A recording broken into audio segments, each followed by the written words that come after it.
Join us this new year for new conversations at the Commonwealth Club.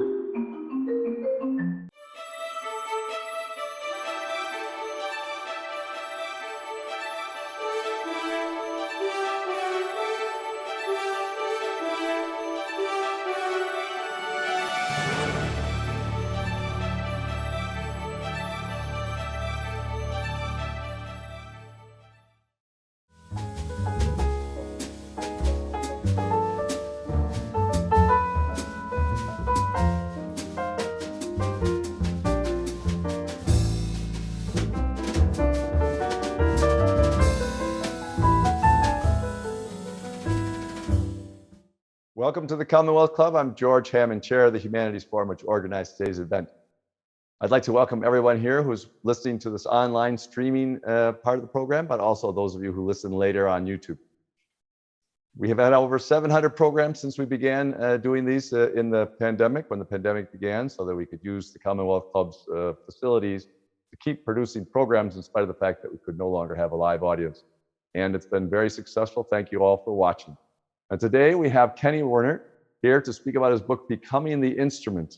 Fascinating thing, you just watched Kenny play. He's a famous jazz musician and composer. But he's written a book which goes pretty far beyond that. He does teach in this area of self-mastery in using music. And Kenny, well, first of all, welcome to the Commonwealth Club, and thank you very much for joining us. Thank you. And why don't we start a little bit with some of the stories? You were a child prodigy. You started playing at a very young age. We had a picture of you up before at 6 years old playing. So why don't you tell a little bit about how you came across the idea you had perfect pitch, you could play music. Tell us a little bit about how that came to you in your childhood. Well, it was really a gift, and for that reason, I never felt especially proud for it, because it just came. The way it actually started is I went to a friend's birthday party at 7, and his father played piano at the house, and I'd never seen that live. And I was mesmerized, but I was also quite impressed how it was the center of attention. So those two things had me running home telling my parents, get me a piano.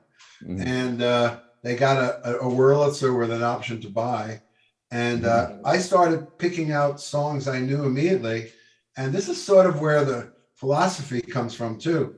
I walked into the kitchen and said to my mom, "Good news, Mom, we won't be needing those lessons. I figured out how to play." So at 7 years old, huh? Yeah, but I never really veered from that conviction. So then I didn't know I had perfect pitch for 4 years. I had a teacher that would show me a book and open it up, and I'd say, "Would you play it for me?" And I never practiced it. And then I'd try it once or twice from memory, and I'd come back and I'd play. I'm sure it wasn't the perfect version, but it was close enough where she didn't know, and I was fine. But then I got a real teacher, and I found out after 4 years I could barely read. I was just faking it. And then one day he played something, and then he went into the kitchen to get some Hawaiian punch or something, and I played what he played. And he came back, he said, "Do you have perfect pitch?" And I said, "What's that?" And he told me what it was, and he said, "Turn your back." And he started playing chords and everything, and I named them, and he said, "You have perfect pitch." I said, "You don't?" Knowing and there's a lot of people with perfect pitch, but they will tell you it's so natural. It's as natural as knowing colors.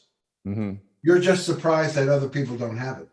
Right. You hear all the tones. The tones are so distinct that you know what they are, or you can name them as well as if you know what colors are around you. Yeah, it's a very great analogy for it.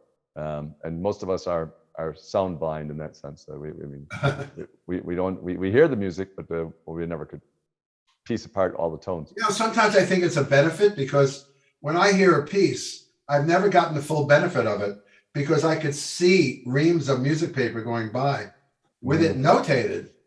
It takes a little of the illusion away. It's like if you're watching a Broadway play, but you're seeing everybody move the scenery in the back or something. It would be a little. I don't think I got the full effect as the real novice. As the real just listener doesn't know what they're listening to. Well, but you did get the enthusiasm, and that's generally what the novice stage is for, is to get the enthusiasm, right? Well, the enthusiasm is to turn yourself on in front of other people. Yeah, and you've been performing since young age too, right? Publicly. Well, I started been performing at about 9, and Mhm. then I had a blush with, if blush is the right word, with Fame. I had done a record. That's what that Mhm. picture's from, was the from the record date. I wore my Uh-huh. Perry Como sweater, and I was already ready to, be a recording musician. And I did some TV shows, and Mhm. but that didn't really happen. And I went into an ordinary rotation of weddings and bar mitzvah. At my bar mitzvah, my father hired a really good band, so I sat in with them. The next week they hired me. So from on, I was playing weddings and bar mitzvahs. Well, that helped your dad pay for the bar mitzvah. I guess, well, he let me keep the money, so. Oh, that's nice. Yeah. So you've done this with music your whole life, and you studied all kinds of music, but you drifted, or not drifted, maybe you just jumped into jazz. That's your favorite, right? No, it was an accident. Uh-huh. It being the 70s, a lot of us didn't have plans the way I see young people have. Yeah. People have some sense of where they're going today. I think if I really did what I was meant to do, I would have been scoring movies. And when I admitted that, my music became more cinematic. But I happened to go to a school where they improvised, and the dominant form of improvisation was jazz. And when I left school, someone called me for a gig. It was a jazz gig. 5 years later, I don't think I ever made that decision. Uh-huh. But that's, jazz is just a language. So if you ask me, do I speak jazz? Yeah, I really do. But what I'm trying to say is never bound by jazz. Well, you have a great story about somebody, you were performing classical music at a camp, a summer camp, and someone came up afterwards and said, young man, about the Brahms. They made a Would you comment like to about the hear that Brahms. story? Yeah. Why don't you tell that story? That's a great Try to story. give you a bridge version. Yeah. Well, you see, I grew up in Long Island, New York, with a healthy disrespect for art. Mm-hmm. Art really wasn't important where I grew up. Watching television was. Mm-hmm. So when I became enmeshed in art, I didn't worship it beyond, first I thought it was something you have to hide. You have to act like you worship it. Uh-huh. Because everybody else does. But then I started to realize it was kind of a blessing in disguise. Because when you play, you don't want to be aware that anyone has ever played that instrument before you. Mm-hmm. Respect is a great thing, but it doesn't really help. If I'm about to play and the words Keith Jarrett go off in my mind, that's not going to be helpful. Yeah. So, you want this virginal experience almost every time. So one of the things you have to throw away is this so-called importance of it. But when it makes you play better, that's the justification for doing it. So in that way, I used to teach at Gunther Schuller, if you know him, a great composer and conductor and writer of books as well. He ran a camp, and he was the author of an idea, what they called third stream music. And third stream music was either classical musicians who could improvise, which back in the 50s did not happen, or jazz musicians that could really handle heavier loads of written music. So in that tradition, he had a jazz camp and a classical camp. So the classical people would come to all the jam sessions at night. The jazz guys would go to all the recitals in the afternoon. It was a great way of just mixing. So at one point, the violin teacher there, a man named Young Nam, who great violinist, still teaches today in Minnesota, asked me, why don't you play something with us? And I said, well, I haven't played classical music since I was a concert piano major at Manhattan School of Music, which I dropped out of and went to Berkeley. And I said, but sure, okay, So it was a Brahms piece. It was just one movement of a Brahms quartet, which was piano, violin. It was an unusual quartet. It was piano, violin,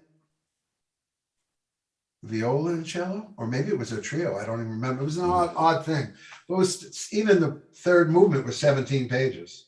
So I always, when I talk to the classical musicians, I say, all the music is too damn long. In this century, it's got to be under 15 seconds. But then when you start to practice it my way, by isolate, if you understand effortless mastery, which was my previous book, it means in the moment without thoughts. So you don't want to make your hands play. You want to watch and see if they've learned it yet. So I'm trying to learn it that way, which means you're out. And this is the lesson from music to life. Mm-hmm. If you don't push the stream forward, the stream will move easier. So if you're working on something, you're just present, you're likely to become familiar with it more than if you feel that deep desire to become familiar with it. That actually is what gets in the way. Mm-hmm. So I'm practicing and everything's fine. And the night before, Gunther asked to hear us play it. And I fell to what I didn't do anymore, but I had also written about not doing. I really wanted him to like it. Mm-hmm. So we're playing, and I'm like actually breathing hard, trying to keep up with these other musicians because I'm really not that well prepared. I had my family there. I had little time to practice, you know. And and Gunther just goes, "Well, I guess you'll play it tomorrow, and that'll be the end of it." It wasn't exactly what I had in mind, you know. And then I realized, you know, you violated your own knowledge. Mm-hmm. Go in there. So next morning I went in and I started to play it this slowly. And for your people that will be watching, Mm-hmm. you know, really da dee. And while I did, I was in a space, what I call the space, which hopefully we might talk about. And I just let my fingers enter the data again. There's no sense in practicing it fast. We're going to do it this afternoon. And even the other people came around and said, "Wow, you practiced so good." I said, "Well, I don't know." So then we started to play it, and boom, my hands started to play it. It didn't play everything, but it left out whatever it couldn't groove. Classical music grooves just like any other music. And I felt, and with piano players, the left hand will bring it. Jazz piano players, it's the left hand. They never did that much with the left hand. So whenever the left hand had to do it, it could bring it down. But then I would play some bit of it that keeps the groove going. And then sometimes I was playing all of it. And then I was in my space. And then I even looked at the violinist and I laughed, smiling like I would with jazz. I'm saying, "Oh, I know this already." And he's hearing people laugh. And he's going like this. And he looks, "What's going on?" He looks at me and he sees me like that. And he goes, smiling and playing. And the whole piece lifted up. And the audience gave a cheer in the middle of the piece. So at the end of the piece, I'll tell you, anybody who was, if you think the important thing about classical music is not making mistakes, there's nobody that was there that day that doesn't remember that concert. And everybody was buzzing. And Gunther comes up to me and says, "That's what I meant by third stream." And everything my ego wanted got, because I had to totally drop the ego to let the piece in, right? So everything's great, but this one woman saunters up to me like this. She's the local piano teacher in Sandpoint, Idaho. That's where we were. And she taps me on the shoulder, goes, "Young man, sloppy Brahms," like that. Saunters away. It could have been a cartoon, you know. I mad at her. And I said, "Why?" She's absolutely right. It was sloppy Brahms. The question is, what's important about music? So in a way, the story illustrates more that it's an inner freedom. If you have an inner freedom, that's the greatest sound, with or without mistakes. You might make a mistake, but you'll never go wrong. Well, let's divert for 1 second to a really big music topic that the 21st century and the even late 20th century was dealing with, which is the fact that because music is now digitally available everywhere, so that people can hear absolutely the best performers everywhere, that there's pressure on all the people moving up, that's the standard that they have to play to. Whereas if you go back 150 years, every community had their local musicians, some that were really very good, some that were passable, mediocre and everything, but they were all big popular stars in their local community because they could play this music, and that's the only way people heard music. And now you've got, you know, 200 people at the top of piano playing in the world, and et cetera, et cetera.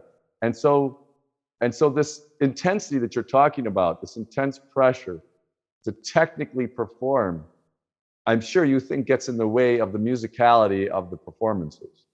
And there must be some who have both, and they maybe tend, but it seems to me that this shift technological that has taken place has had a big influence on how people who are making their way up in music, move along.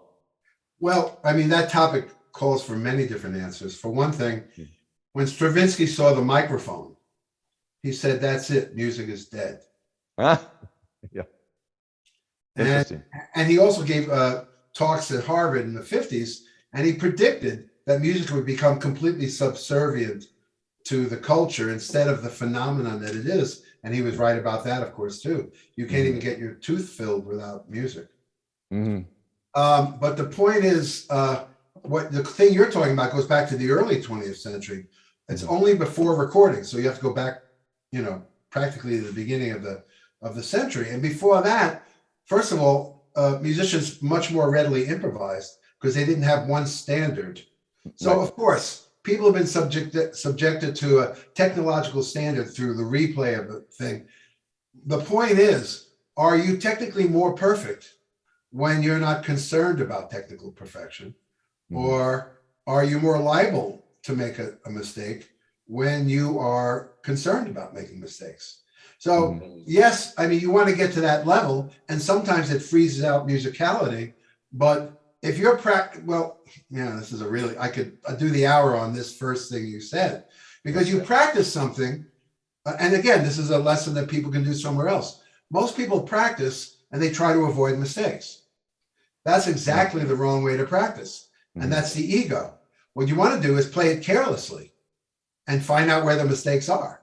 And then you narrow it down to those places. So there has to be a degree of self-generosity to allow yourself to make mistakes, because a mistake makes someone feel bad about themselves, not about the mistake. So there's a sort of there's a contagion to a fear of mistakes, because it tends to make you rate yourself as a person. As irrational as that sounds, that's exactly what most musicians do. That's why there's such a big drama around playing well. It's not really respect for the form. It's much more narcissistic. If I play bad, I will feel bad. And it's good to get to that reality, because if you can work on your self-generosity, you could say self-love, but that's like the ultimate expression, but at least self-acceptance. So it's not dependent on how you played yesterday or tomorrow. Then you can deal with the music head on and not feel so emotionally vulnerable to it. And with that state of mind, you can actually go after mistakes. And what you want to do is not eliminate the mistakes, but let the hands know it so well that you can, we were talking a little bit about, the Bhagavad Gita and, Kashmir Shaivism. There is a concept where you can witness your life. And the greatest artists, if you think about this, they're not just playing, they're watching it being played. That's why it's always on that level. Can you tune the body to be that sharp of an instrument? Absolutely.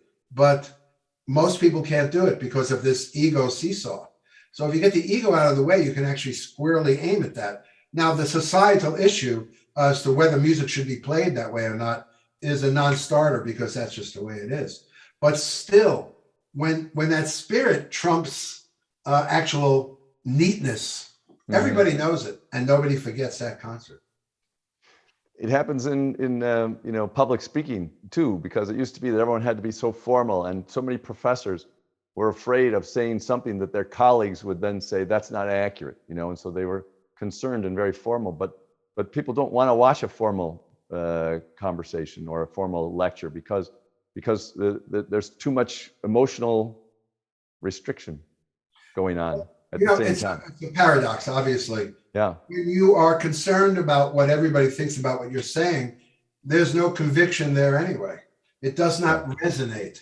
And therefore, people are sitting there, but they might be thinking, did I leave my keys in the door? Or, they'll think mundane thoughts because they're getting a mundane presentation. And the mundaneness of it is simply trying to control how others are going to feel about what you're doing. Right. Much better to go. There's a thing I learned from music that someone can learn about public speaking. That's why the book is supposed to help others do what they do with a higher degree of light. So I know as a musician, you don't get up there with the desire to turn everybody on. You get up there and you turn yourself on. And that resonates in the souls of the people who are sitting there. But your desire to turn them on will lower the resonance to the point where nobody's feeling any light. Just like a light bulb does not desire to light a room. It is connected to a power source, and then there's a tiny thing in it and it vibrates. And as that vibrates, the room is alit. Well, a human is the same way. And when a human goes for their own inner vibe, I dig me playing this. Therefore, I dig this, right? They start to vibrate. and the audience starts to vibrate. Each soul starts to vibrate, just like when you walk a dog down the street in a suburban town, all the other dogs in the houses bark. Right. When one soul barks on stage, all the souls in the audience start to bark. And for anybody who's too young, the words "I dig," come from the 70s. I think it's from the 50s. 50, even 50s, yeah. Even 40s, yeah. The hipsters, the original. Yeah. In your book, you have a very interesting line. You said you don't really deal with sin and think about sin a lot, but there is a sin in music. And why don't you explain what you think still deserves the word of sin? I thought that see, again, if you take the music out of it, I think the only sin is devaluing your life based on something as insignificant as the fact that you play a musical instrument. Yeah, and how well you play. Yeah. And how well you play. I think that's taking a gift and selling it way short. But if you're convinced of that, your art goes to another level. So yeah, we may be employing some philosophy, but we're employing philosophy as a strategy to elevate our performance to where our neurotic self would have liked it to been. If that makes any sense, hopefully. It's a very good way to put it, yes. The neurotic self. So how did you develop an idea about music that is so psychological? I mean, what ideas did you get into, whatever, that helped you see this point of view, or did you felt it yourself already as a child? I think I felt it from the beginning. I felt that the state of mind was more important than the music, because if you've got a certain state of mind, it's an incredible effect of the music. And as I taught, well, to begin with, I must have read in college and then after college a few books of the Sufi message, the Sufis. Hazrat Inayat Khan, Zen and the Art of Archery is generously quoted in my first book.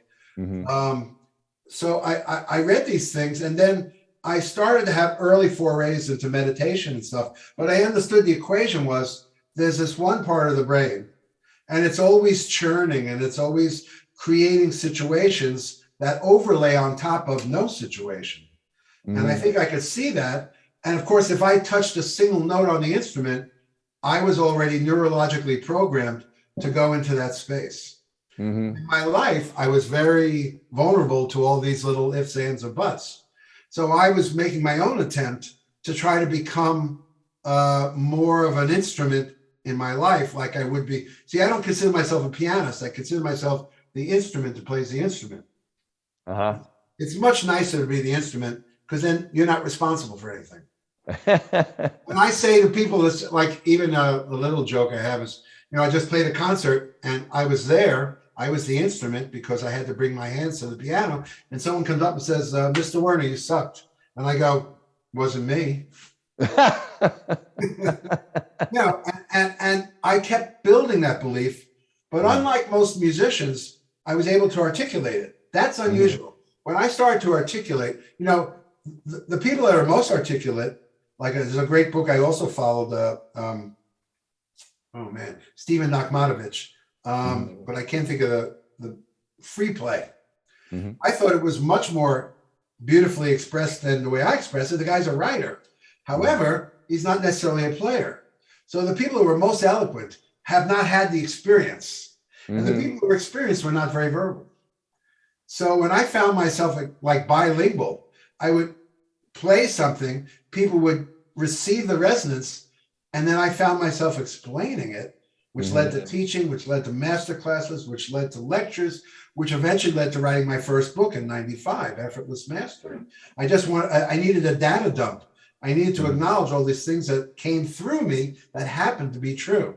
They were especially not, there was no erudition there. It was all intuition.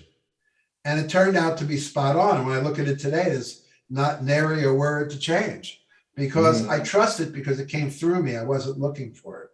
My life is trying to be just like anyone. I just want to play and people listen and pay for it. Then I want to write music and people play it and people come and listen and pay for it. But I had this other ability to explain. And as I did, I gathered this whole other audience that would hear me differently when I played, because I had this sort of dual thing. And after I wrote the first book, the biggest gift to me was I wasn't being judged a jazz musician or modern or avant-garde or traditional. It was the guy that wrote that book. Right. So I really got no prejudgment as they heard me play it. So it was a great liberator for me too. But it just kind of kept growing. And finally, in my early 60s, I made the decision to own it, because I would still get an email today if I check my email. Thank you for my first book. Now I'm getting it for the second book, but I'll still get something that a young person just read Effortless Mastery, and they said it changed my life. Thank you so much. And I would be doing like, yeah, great, thanks. I'm glad it helped you, but where's my next gig? And finally, I decided I should own this thing, because I've had a bigger help to. As a musician, we're not used to doing anything useful, but I wrote something that's been useful to, many thousands of people read that book. And I decided in this part of life, I would own that and go into it. And I called Berklee College of Music, and I emailed the president. I said, I don't know if you're interested in this, but I've decided to come off the road and really support this thing I created, Effortless Mastery. And he wrote me right back. He said, we'd be honored to have you start something here. I was in music school and I was going to quit, and I read your book and I didn't quit. So the book has had its own journey, which has pulled me in that direction. And the clearer I understood it, the more it descended on my music. So it was definitely, reciprocal. A virtuous spiral, right? Yeah, and I became much more interested in the state of mind that created music than the music itself, which only benefited the music. That's the funny thing about it. Right, and you have in your book throughout the idea that this needs to be spontaneous, that it needs to come from a place you call the space. But what you've done with it is you've used your conscious mind to detail it and explain it, so on and so forth. And so you've kind of merged the two ideas in a way, because sometimes people only want to be in the space and don't want to have a conscious mind at all involved. You have a couple of quotes to that effect. One that I thought was very cute was Native Americans were aware of the conscious mind and used it only as needed. It's sort of like a compliment, but you kind of well, if you had to build a teepee, there was certain knowledge that was embedded. But see, that argues for really embedding knowledge. Yeah. You don't half learn a piece. Then even if you believe in, whatever you believe in philosophically, the other half, you're spending too much processing power trying to play the piece. So it actually argues for learning something to a level where it plays itself. And every time it gets there, you go into this metaphysical space where you're witnessing it. You don't even have to be jealous of the player, because the player is you. Jealous. Well, these, I had one chapter on that. It is the integration of left brain and right brain. And I know that has changed. The research on that has changed. Right. It's more pop science. But the theory is similar. Yeah. But they still say along those lines that the right brain go along creative lines and the left brain, So if I'm going to get paid, that's a slightly more left brain thing. Or if I'm tying my shoes and make sure I have the same socks. When I get on stage, and practicing is accruing more language, which at first is, let's not say left brain, but at first it's the conscious mind analyzing what it takes for it to happen, right? But the part that many musicians leave out, and that many people in other areas leave out, now I want to learn it so that I don't have to manage it, because that's when the magic starts. So if I do that, I come out on stage in a, for lack of a better term right now, a right brain state of mind, a total Shakti state of mind, because I'm going to trust my hands. Now that also speaks of a different value system. The most important thing for me to do, I'm convinced, if I'm in Carnegie Hall, the most important thing for me to do is not play the greatest concert in Carnegie Hall. It's to stay in a mode of self-acceptance and receptivity through the filter of the language I studied. When you get those things together, even in the world of virtuosos now, there's something that rises above that. And it's an unforgettable experience. It's the apex of what a human is capable of, like a John Coltrane, for example, or Keith Jarrett. The technology is beyond, it was new technology when John Coltrane played it, and yet he was praying. Yeah. And it's and you make it clear in your book too, although this is all about music, it applies to everything. The ones I think of our top athletes, basketball players, baseball players, ice skaters, the Olympic ice skaters, they can do the technical thing. You know that they've been spending 10 hours a day since they were 4 years old learning the material. But the ones that let go and are as if floating through the air while they're doing it are the ones that everybody can't stop watching, right? Exactly. And they can both be cultivated. A big message in the book is that it's not about some of us have it, some of us don't. Everybody has it. Some of us know it, and some of us don't. So how far from the fire are you? And what's in the way of the reality of that fire or that light? So it's very much a sun and clouds thing. If Miles Davis had a sun in him, so do I, so do you. The difference is in how dull it gets blocked by clouds, and those are thoughts. So when that becomes the equation, it becomes now, how do I get into this moment and release myself from that world of thoughts? And one of I think some of my innovations in the book come from the fact that I'm lazy. I mean, I believe that they say that necessity was the mother of invention. I think laziness was the mother of invention.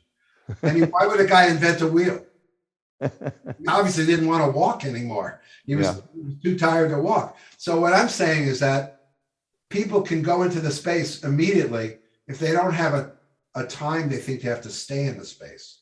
If I said to you for 20 seconds, just watch it breathe, you would be fully realized because you have nothing to, it's easy to drop everything if you know you can have it back in 20 seconds. So the modifications that have come over the years is the idea that anybody can be great for a moment, but the brain does take a snapshot of that. And what becomes a flash can become a very light neural footprint. But if you keep going, let me just give you, George, an example. Yeah. That's the most beautiful sound I've ever heard. Now I see I'm already in an intoxicated state. Someone else would say that was just a waste of time. But if you went home and you kicked your kitchen, let's say you kicked your refrigerator and it went.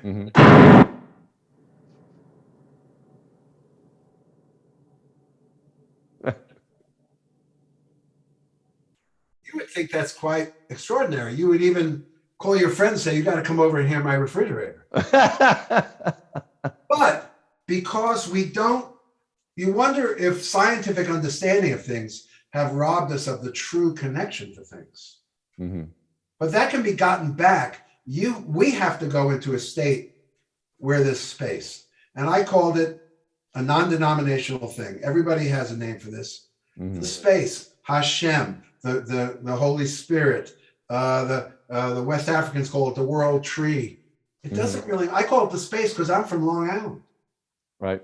And that's the thing. If a person understands that this wisdom dwells in them without doing anything, then it's a question of how can I just even sample it and get to know that's who I am in that place. And as that gets stronger, you start, and in Shaivism, they call that samadhi, except it's usually referred to when it comes to dying. But there's walking samadhi, there's talking samadhi, and there's playing samadhi. And what it really means is that you're in a suspended state and the playing happens by itself. Speaking of it, you had one separation is available to everyone. Yeah, and we're going to get right back to that. But you had a great story about getting to that state, and the World Series was playing, and you put the grand piano up, the top up, and you had a TV right behind it, and you played a concert with the TV behind that so nobody could see it, and you watched the game while you were playing your concert. And it was one of my best concerts with the most organic flow of ideas because it was never disturbed by my desire to play a good concert. There's also, the chapter on the King's Speech. Yeah. This is a very telling moment. There's a moment, and I'm sure those of you who've seen the movie, it's a fantastic movie. But there's a moment where the King George, I guess the sixth, was a stutterer, and now he's going to have to be king because his brother abdicated, and his terror was that he couldn't get through a speech. And Godfrey Rush, I kind of consider myself that. I have an unusual way of separating people from their imperfection, from their feeling of being imperfect, and they're just committing a perfect act, if only temporarily. So Godfrey Rush puts these headphones on him, and he's listening to his Mozart piece, and then he has him recite Shakespeare, To Be and Not to Be. And he can't hear himself at all. And when he takes the headphones off, he thinks this is nonsense. But later in the movie, he gave him an acetate. And when he heard it, it was the first time in his life he wasn't stuttering. Whatever that was applies to anything you would do, and especially to music. I think it's a great example. And you mentioned a little bit earlier how maybe science is separating us from our reality. But life, an anxious life, separates us from our reality, every single bit of it. And so it's not really anything that's our enemy, except for our own internal way of thinking about these things. We can become masters of science, we can become masters of music, we can become masters of anything, as long as we have the confidence to do it. And where does the confidence come from? It's how we perceive ourselves. And if your perception is you have to be perfect, there's no way to be confident. The only way to become confidence is to celebrate failure. Yeah. That way, if it happens, it doesn't change your attitude. I have people that have called me. I don't know if I've put this in the book or not, but a couple of times classical musicians called me and they said, I read your book, Effortless Mastery. That was the first one. Yeah. I agree with everything. Now, I have an audition for the first oboe chair of the Chicago Symphony. How do I do Effortless Mastery? So I said to them, well, you don't exactly do Effortless Mastery. It is a reprogramming, and nothing reprograms overnight. Right? I said, and then this just came to me and it became part of the teaching, which is why I trust it. I said, but I'll tell you what, you commit to me today that no matter how that audition goes, you're going to go out and celebrate that night. Yeah. Commit that to me today. And then if you do that, you're doing Effortless Mastery. And I've done that about 5 times, and each time, almost every time they got whatever they got, but even if they didn't, they just couldn't freeze up because they had to laugh to themselves. They already committed to me 3 weeks ago that they're going out to celebrate. You have to disarm this thing, this failure thing.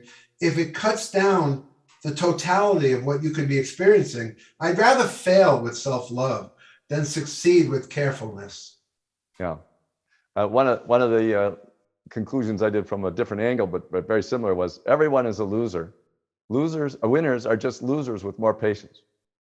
Absolutely, or more self-love. Or like I said just recently, I've said, look, everybody feels like, and especially I'm sure the people in your universe are probably pretty advanced along these ways, one way or other. They may study this or that, but they understand that in the mind is the bondage they're experiencing. It's not the pandemic. Right. It's between the ears. And in the mind is liberation.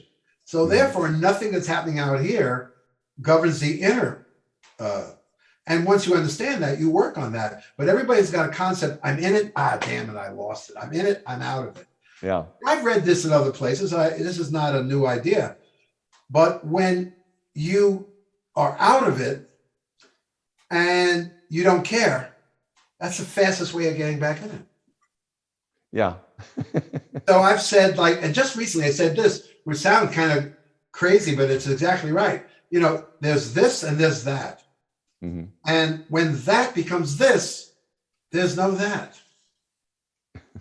So, I mean, it's non-duality. I mean, it's as older than the Bible, but in the Bible, if thine eye be single, thy sight be divine or something like that. Yeah, that's the idea. We can't decide that we're more, well, we can, and we have for centuries.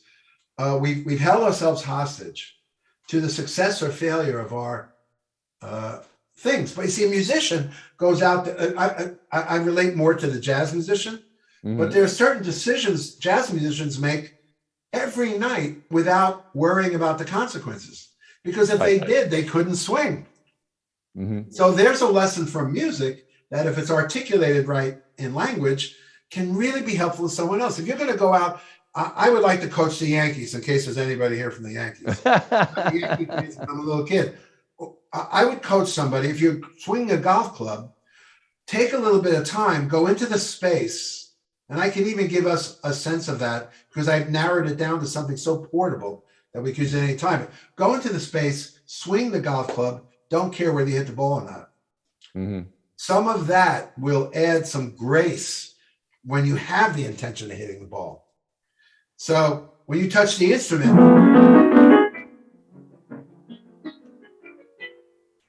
that as a background to yourself makes particular music come out with more freedom.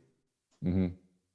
Well, you had the example of a jazz group, and someone played very badly, and then the top jazz guy just played off of that and turned it into something wonderful, and everybody. Oh yeah, well, yeah. I mean, there are some very enlightened, and not in their whole life. You can get a lot of enlightened information from certain musicians, if not their whole life, certainly from their music. So, for example, that was Herbie Hancock. He's playing with Miles Davis for the first time, so he's in his head. He's not in the space. Right. Hancock lives in the space. Him, Wayne Shorter, and these guys have been Buddhists for like 60 years, you know. However, some things in life overwhelm you and you cannot maintain your philosophy because you care more about having the right concept, the right outcome than you do your philosophy. And it will happen, but you keep practicing so that there's less and less that could throw you out of your game. So he's playing with Miles Davis for the first time. And for some reason, he's disoriented and plays a chord that has no relation to the right thing. And Miles took off on a solo that was unbelievable when he played that chord. That's what I like about jazz the most, that it is a living proof of certain ideas we have about how to live. Like if you will trust that, you might be thrown into a new side. What I love about jazz is that a mistake could become the next wave of music. And everybody should understand that about everything they do. That possibility exists.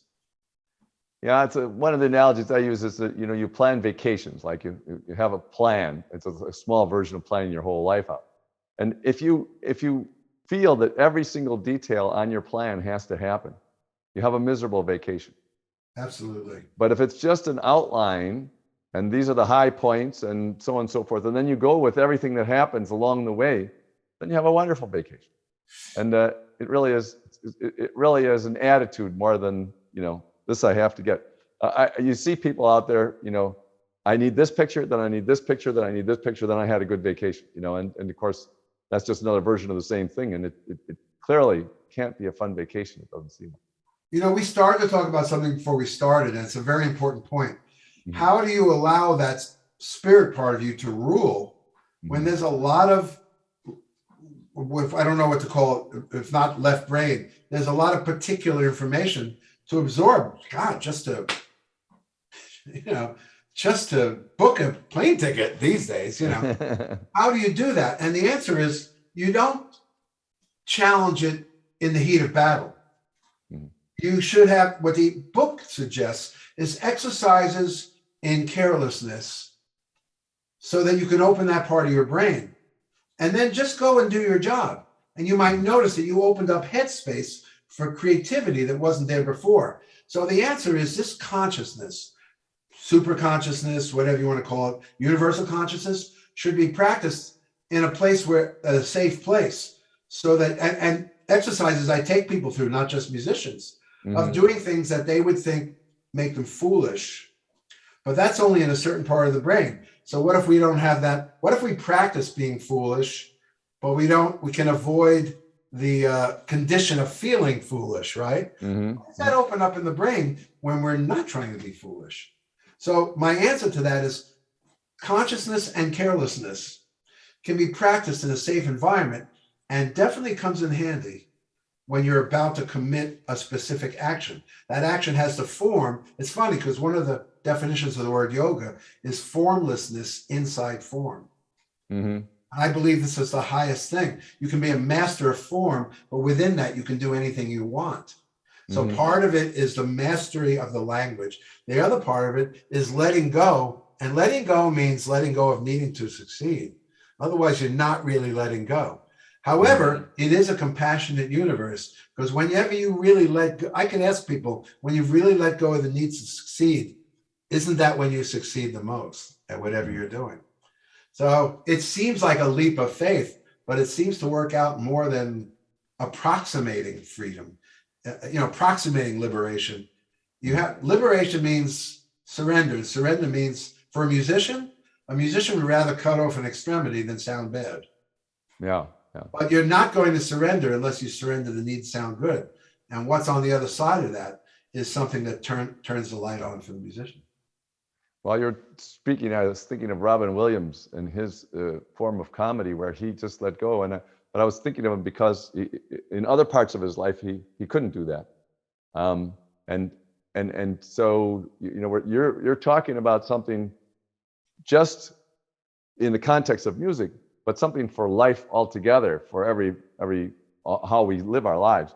And one of the things that is interesting about the 20th century. For me, it was growing up with Jonathan Winters, but absolutely. Well, Jonathan Robin Williams just right. He was that was his mentor, his biggest mentor. Guru, yeah.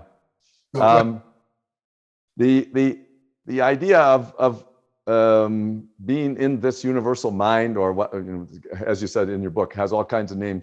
But it's interesting that this witnessing experience, to be not quite so involved, that you're the instrument, as you say, that this is an experience a lot more people have had because of modern medicine, because they've been brought back to life.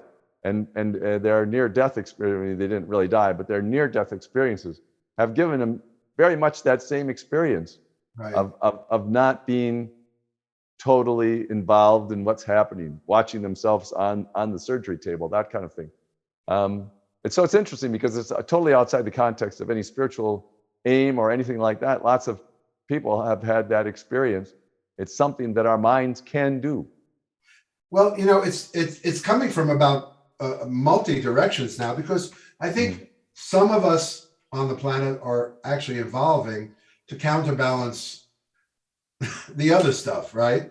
Mm-hmm. And what we're seeing in science, which is great, the understanding of neurological pathways can explain everything from a revelation. Is that God, or is it 1% more of my brain than I've ever used before? And then I just read a great book on psilocybin therapy, which is being revived now. It's a very big thing after it was brought down because it happened to turn people on.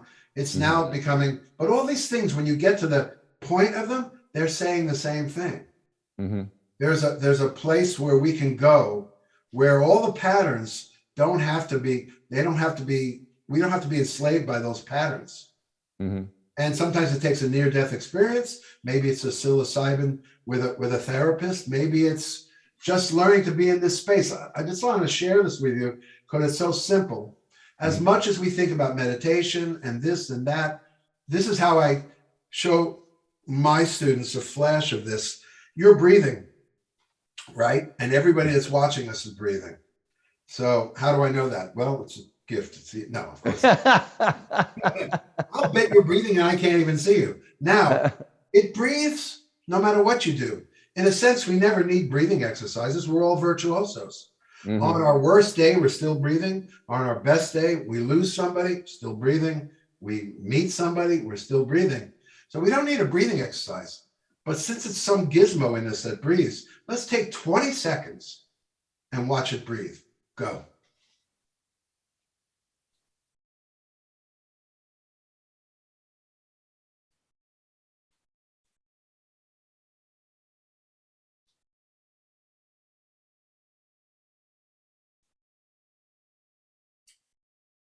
And stop.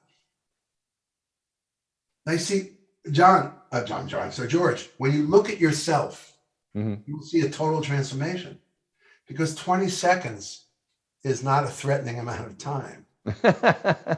And devoid of any spiritual intention, anybody can watch themselves breathe. Just like there's traffic outside, there was traffic out there before you looked out there, and then you're watching it. But you see, the brain just said, oh, this is George without all the superimpositions. And it doesn't forget that. So I have my students doing nothing but that whenever they think of it for the first week. And what they put in their journal is really amazing, because it's so portable, because it's so short. Here's the innovations. One, no attachment to spirituality. Something is breathing. You're just watching it, like looking in a window and watching cookies being made, right? Two, it's for 20 seconds. So whatever you're worried about, you can drop it knowing that you can have it back in 20 seconds. And three, you leave it before it leaves you. You actually say, okay, stop. And if you noticed when I said stop, you didn't stop because you were there. So there's sort of a reverse psychology to that. And the same thing with music. The less you need to be the less you need from music, the more it envelops you. Well, now, I don't want to be a Debbie Downer here, but I'm going to go to another area because there's I think a reason why did we develop all of these anxieties and these conscious attempts to try to change things all the time. And of course, we can watch animals and birds look like they're free, fly free as a bird, we even say. But if you watch them, when they're eating, they're afraid someone's going to come and eat them almost the entire time. So their conscious mind is also doing this. But that's not anxiety, that's fear. Well, okay. So, I think of anxiety as like a minor form of fear. But anyway. Can I just make a quick comment on it? Yeah, sure. If the bird has fear is that something's about to happen, and it often happens. But anxiety is the constant worry that well, you know what, you might be right. So take that away. But it's but I see the difference. It's a good distinction. But my point is, I just had another author on a couple of weeks ago, Ann Burgess. She helped the FBI develop a profile for criminals. And one of the things she said was fascinating to me was that one thing that's very common in serial murderers is that they witness their crimes, that they are not involved in the crime when it happens. They feel like they're watching the crime while it happens. And that what's important to them is the rituals on both sides of it. And I bring that up because even in the ancient scriptures that talk about this, they talk about some people who aren't good when they get to this state, but are destructive. And so I think there's a reason why we have become conscious, trying to say, we want this experience, but we also want to behave with each other in a way which is socially acceptable. So then after a while, we're watching other people's reaction to us all the time. And so that's what I said before at the beginning when we were chatting. There's something about the conscious mind that if it not merges, but works together with this other thing, that we can create a civilization where people are not all caught up in these details and driving themselves crazy, but actually learn. They get mastery of the piano, they get mastery of golf, they get mastery of something else, ice skating, and that shares that with everybody else. But as you said, the top of it is the physical mastery or the mental mastery plus this experience that you bring to it, which is free at the same time. But I think there's a good reason in the basis, in the base of civilization, if you go back far enough, for that anxiety to have developed. So I don't think we have to completely dismiss it as useful. No, and you also can't stop it, because I like to say, my mind is smarter than me, but my hands play better than I do. So I know I can't dissuade my mind from where it wants to go, but I can take a break. So I said, okay, you got me, but I'm going to watch myself breathe for 20 seconds. And I'm going to come back and surrender myself. I'm going to turn myself in. And sometimes after you've done that, you notice that the boogeyman's not quite there. Just establishing. I believe that interacting with other people is more an inside job. I don't think I can control. I can't make the phone ring, but I can pick up the phone. I can't control how anybody perceives me, but I can find a harmonious place from within from which and look out from those eyes. And usually it results in the results you would have liked to had if you could control everybody's reaction, like what we were talking about before. So I do believe inner evolution is what a universal mind, what I like about it is that you could be a drop on a table and you can dry up pretty quickly, or you can be a drop in the ocean and you'll live forever. Yeah. Well, even the drops on the table just go up into the air. So when they drop, so there's still something. But one of the things that you were just saying, I was thinking about in terms of our ability to perform in public. Your musical performance, speaking in public, you said everybody is watching you, and are they happy with what it is that's going on? And I think people are afraid to perform in public. People are afraid to speak in public, mainly because they feel all of those judgments being made at them all the time. And I think all you have to do is say, all those judgments are fine. You can't control those judgments. The judgments are fine. And as you said, if you get to that state, you get much better judgment about what you're doing. Ironically, than if you do it. You know what? The other thing the book posits is that can be practiced. Mm-hmm. Right. Practice it when it's not like a lot of consequences on the table. Practice loving your lowest performance and your high. There are ways to practice that may serve you when you get in front of people. As one who's been performing since he's 9, I can tell you it's never been my awareness of the audience. They're an ambience. Because I know they're there, I'm buzzing inside. And it's a dialogue between me and me, between this instrument and that instrument, knowing that that's the phenomenon that turns on the room. So you could say, I want to not be too affected by people, but but you do it that way, you're still doing it reactively. You're hoping you're not affected, and of course, you probably will be. But if you say there's nobody out there, it's between me and me, and you really have practiced it, everything else takes care of itself. So you have had this ability to do that from the inside out from a young age in music. Is there some other part of your life that you cannot do that you have then had to transfer this thing? And because, you know, everybody isn't born with this ability, even in any area. So you have it in at least this area, and you've begun to articulate it, or you have articulated for other people. So is there an area that you've transferred that knowledge over to another area? I think that might be useful to people who have no areas at all. Yes, but without a natural gift for that, it was as hard for me as it was anybody else. In fact, when you have a natural gift, there is a sort of a problem with that. You're used to something coming to you, and then suddenly you're doing something you have no gift for, and you have to work for it, but you didn't have to work for the first thing. So it's a bit of a trauma, you know? Yeah, it was called life. Let's put it this way. I would make a decision, or I couldn't make a decision because it had to be the right decision. But I've always known in music that even the wrong decision is the right decision if I don't question it. I've known that since I'm 9. But in life, I would say in the last decade or two, I just kept saying, look, I know this is true. I've got to practice it. And so, all right, so here's making decisions, and from my musical experience, understanding the success is making the decision, not whether it works out or not. And that really liberated a lot of things. I have a story in the book. Again, I'm on most solid ground if I'm talking about a musician's life, right?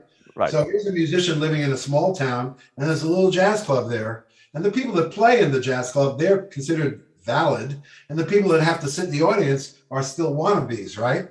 So you want to play there. There's 3 actions you can take. 2 of them are a success and 1 is a failure. Action 1, you call the club without the slightest thought of what this guy's reaction will be. Say, I have a great band and we should be playing in your club. And the guy goes, oh, great. I have September 17th. You want that? Great. Success, right? Right. Number 2, you are not in any way concerned about what's going to happen. You pick up the phone and say, I have a great band and we should play in your club. And he goes, I'm not interested. And he hangs up. Success. The 3rd action, you keep meaning to call. Maybe you need a cup of coffee before you call. Maybe you can't call today because you have a cold. Maybe you're waiting till you're really feeling self-confident, and you never quite make the call because you're afraid of what the guy will say. That is a failure. Now, that might be obvious to you, but that took 50 or 60 years for me to manifest. Yeah, and it comes from music. You carried that over from music, and it makes makes perfect sense. And the idea of perfection. Sorry, the idea of perfection gets in the way all the time, in a way, because we're trying, and whether or not our internal life is perfect, as a lot of people say about this universal mind, that doesn't matter. We project from the inside out onto the world our whole lives. And if we're trying to project perfection out onto the world, it's not going to work. Right. But to do it the other way just takes practice. I guess I'm trying to give hope to people. You may not be the spiritual entity you fantasize about being, but there's incremental practice where you can grow in that direction. Absolutely. Yeah, absolutely. So you talked about, I'm going to go back to the criminal issue for a second. You talked about the Bhagavad Gita. It's a very, very famous book in India. It's a portion of the Mahabharata. And you talked about it. And the whole conversation is one of Krishna and Arjuna trying to discuss whether Arjuna is going to go out and battle the other side, which includes his relatives. And it goes through a large number of yogic ideas and everything like that. But the bottom line is, Arjuna never really buys any of the arguments, and he keeps protesting. And finally, Krishna says, I'm God, and you just have to do it. So, well, not everybody gets a Krishna, but so what? Oh, and my question is, this is again, even though it's a major scripture, it's again about being a witness to your action, whether it's whatever it is, in this case, it's your duty to do something like that. And I think that's one of the ideas that gets in our way, actually, that we have to do certain things. We have to perform at a certain level. We have to satisfy some other mind that has a very high standard for us. Very fascinating philosophical discussion. If that worked, then I would recommend it, but it never works. But it never works, right? Right. So what does work is throwing away the consequences, but that takes practice. Yeah, and what's tough for society is if everyone throws away the consequences, what are we going to do about all those consequences of people? If you do it within a group of musicians, everybody has a certain idea about what to do with their lives and how to perform and everything. This is a slight aside. A lot of people want to read other people's minds. But if you actually read all the chats in the YouTube that are on the internet and all kinds of other statements that are going on, you really don't want to get in most of those people's minds because what they're doing is just spilling, what's going on inside of them. And if they get too free and easy, I think most people will feel that the consequences for society will be very difficult. Well, I think history shows us in religion, even in music, things go kind of like very open and free. And then someone comes along and says, hey, this whole thing has collapsed. And they introduce a new austerity. You can see that in the history of religion. Humans have to keep bouncing back and forth to find the balance of action without attachment. They go and they trip out on the without attachment thing, and perhaps they get lazy, but it's okay because I'm not attached. Then they need to practice discipline to bring it back into shape. So yes, I mean, this is a battle that we haven't won. It's going to be an ongoing thing. What I'm trying to add to it is that you don't have to be anybody special to be God. Absolutely. And the way you said it was just great, because a lot of people, when they think about this, they think of fatalism, just accepting whatever the universe throws at you. But that's not really the point of Bhagavad Gita. Go off the rails with that too. Yeah, but exactly. I'm talking about, let's say you want to make a difference. You start taking actions and they don't have to work out. You'll take more actions. Right. Action causes things to happen. But if you're worried that if you want to think, what can I do? Then you won't begin. So, it is a balance, but all I'm saying is that the part of you that feels that something is moving through you and that you don't have to invent it, however you do it, it's very beneficial to practice it every day and open that part of your brain. I think most of this now, I think the neurology is just beginning to really understand. I'm not saying there is a God or there isn't a God. I tell a story in the book about, I was in program for various things and, and I don't mind saying that, so I was in program for cocaine, right? So Cocaine Anonymous, everybody's coming from Wall Street in the 80s, to the meetings, right? But if you go to Narcotics Anonymous, that's a different crowd. That's like some really rough people. So this one guy comes in once and he says, they say, who are you? And he says, my name is this. What do you do? I'm a hitman. I don't know if you remember that in the story. Yeah. Yes, I do. Wow. So he does whatever he wants to do. Nobody tries to help him. Nobody, you know. And one guy's up there one day, it's tougher than him. He says, look, you're not going to stay sober unless you give it to your higher power. So you see this chair here? Every day when you come in, I want you to ask this chair to keep you sober. So I'm watching this guy and I'm seeing an evolution of respect for that chair as time's going on. And so the question is, was God in the chair already? And he's finding it. There is no God? Was it his faith and respect that created the sacredness of the chair? It doesn't really matter. We are more powerful than we think. Faith is a terrible thing and a wonderful thing. Because if I have faith that on my worst day, God is playing, I don't need to know that's true. I need to keep building the faith that that's true. And then that gets baked into reality. It doesn't matter whether it's true or not. It is true. The terrible thing about faith is if you take it out of that issue and say into politics. Right. In fact, that's been my theory about what's going on. You've taken faith itself is a neurological process. If you take that faith and you take it out of this unmeasurable thing into things that can be measured, it's still up. No, I'm sorry. I know you're showing me this right in front of my eyes, but my faith tells me it's wrong. Yeah. And someone brilliantly managed to modulate the use of faith in the marketplace and the use of faith in the body politic. And that's kind of my theory about it. But my faith is that music's not important enough for me not to love myself.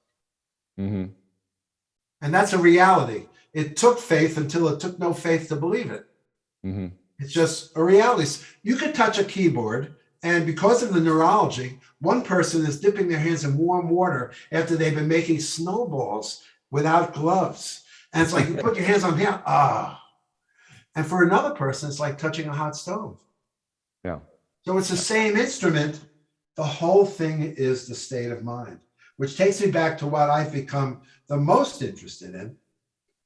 You know, I'd rather have the right state of mind and fail than keep holding on for some limited form of success. I found myself in this whole career because if something wanted to come through my mouth, I said it. And I do believe that the structure comes from things I study.